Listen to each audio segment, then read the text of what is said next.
What is radical stewardship of time, and what is the trap that a business can fall into that one day you wake up and you find that the most important relationships that you have been fractured, potentially beyond repair? In this video, we're going to talk about the radical stewardship of time. Time is our most important asset. Full stop. In one of the Proverbs, I think it is, Proverbs or in Psalms, I'm not sure which one, it says that teach us to number our days so that we may gain wisdom. It's a paraphrase, something along the lines of that. The point being is that if we become consciously aware that our time on earth is limited, we prioritize what limited time we have to do the things that are most important. Key word being prioritize. If you were to ask someone who are in their 80s, let's say a billionaire in their 80s, what would they rather do?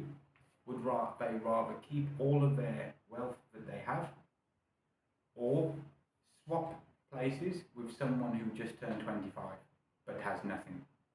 What are they going to choose? Well, pretty much every single one, if not all of them, would swap their billions and billions of dollars in the bank account to go back to their youthful days again. Time is much more valuable than money. Something else that I heard someone say, I can't remember who or where, but it said that the biggest surprise and the biggest shock that we as humans have is old age. It creeps up on us, and then one day we realise that we're older than we once were. We're no longer young, and it's shocking. I experience that all the time. I'm shocked at how fast time goes by, and it terrifies me. But yet, I have to consciously prioritise my time, because if I don't, I'm going to fall into the trap of doing tasks that are vying for my attention. They're urgent, but they're not a priority. Time is your most important asset.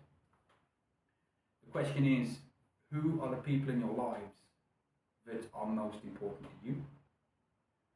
Who are the people in your lives that if you found you only had 2 months to live, that you would give all of your time, energy and attention to?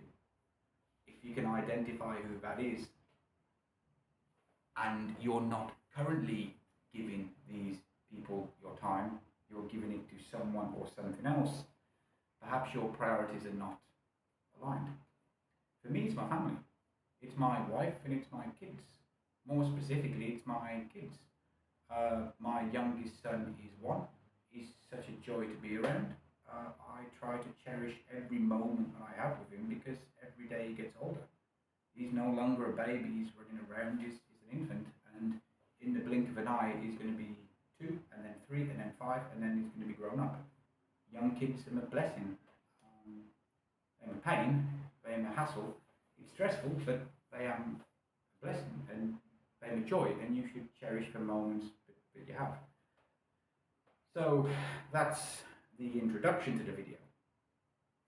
Stewardship of time, to me, is focused, it is identifying and focusing where I want to spend my limited time, especially when time keeps ticking and my kids get older and older by the day, and I get older and older by the day. Family and marriage is more important than business and work, at least for me. I've fallen into the trap before with my former marketing agency and as a copywriter, where my only objective is to make money and to make as much money as I could. And then when things didn't go well, or we didn't make as much money as we could, and things started to go downhill, my own behaviour and stress and emotions spilled over catastrophically into my marriage and into my family. I remember once when things had just gone wrong for me continuously. It was just beaten down, no wins, over months and months and months. And it was when you're speaking with clients or people in potential clients, you can't let your frustrations out on them. But over time, it builds up and builds up and builds up. And I had a lot of pride, and I still do. Pride is my Achilles heel, and I struggle with it. And I try to humble myself now, but back then I didn't. And I used to blame myself. I blamed everyone, and you know, things just didn't work. And then one day, it just something insignificant. I can't even remember what it was. Triggered something, and I just lost it. I had a mini meltdown, much to the detriment of my wife and especially my son. I overreacted to various things and shouted, and you know, my son was 2 at the time, and he still remembers it. I regret it deeply because of the impact that it had. Me focusing on trying to get the business to work specifically just to make money when we didn't need that much money at the time, to the detriment of causing pain and problems to the people that were closest to me.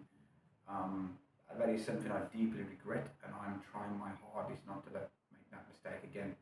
Now, the concept here that I want to introduce to you or talk about is that external success does not guarantee that you're going to have family success. In fact, the more external success that you have, the more, let's say, the bigger your company, the more responsibility and the more of a top dog for a, for the lack of a better term that you have. Yeah, the more of a top dog, for a lack of a better term, that you are, the more people are vying for your attention, the more urgent things that you have to deal with. And if you're involved in making decisions where the consequence of getting it right and wrong is millions of dollars, or some massive consequence that most of us can't even begin to fathom, if you're managing a big hedge fund that's millions of dollars and you make the wrong decision and you lose the money on it, well, the responsibilities that you hold are much, you feel like your obligations are much higher to what you're doing rather than to your family. And so the bigger that your level of success is, that when things start to go wrong, the level of stress for someone in the situation I just described is going to be exponentially bigger than the stress that I experienced in my home office with working with clients and things. And it means that the fracture and the damage and the scars within your family life are only going to get bigger with the more external success you've got. And that's just a reality of it, because unless you intentionally nurture and focus on your relationship, and that is something I want to avoid because my family is the most important to me. If you're working long hours and you're working 60, 70, 80 hours a week, don't you think your spouse is going to be a bit neglected? Is it the right thing to miss having quality time with your kids in order to work on your business a little bit extra? These are decisions that you need to make. It's not for me to make. But the reality is that the longer you work, the more responsibilities that you have through work and the bigger the decisions. Unless you are intentional about the way you steward your time, your family life is very likely to suffer through your absence or through levels of stress. I can give off countless examples of when I've read stories of people's autobiographies, or people that I know or have heard of, and various things, or podcast videos, whatever it is, where they have success but their marriage fails. Again, is that something that you want? Stewardship of time, therefore, is to be able to identify the people within your life that you want to prioritize and focus on building a strong marriage. Focus on having the best relationship you can with your kids. It is possible, after being married 10 years, if you're intentional about it, to feel the same level to feel more in love than when you first met your spouse. That is possible. You have to proactively work towards it. It is possible to have an incredible relationship with your kids. You have to work towards it, but you have to be proactive and you have to be intentional.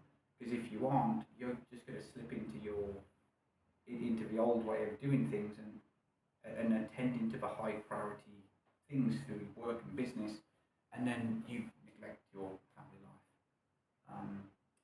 And what you can do as well, if you're building a business, if you're in the stage of building things, it's a prudent way to do things would be to you try to build the systems in a way where you can move yourself out of the business, or you only focus on the highest order things rather than being bogged down with all the details that you can delegate. If not, you're just going to be swamped constantly stressed, and that's also a poor use of your time. Well, if any of this resonates with you, please feel free to please get in touch. I'd like to have a conversation. So, see you next time.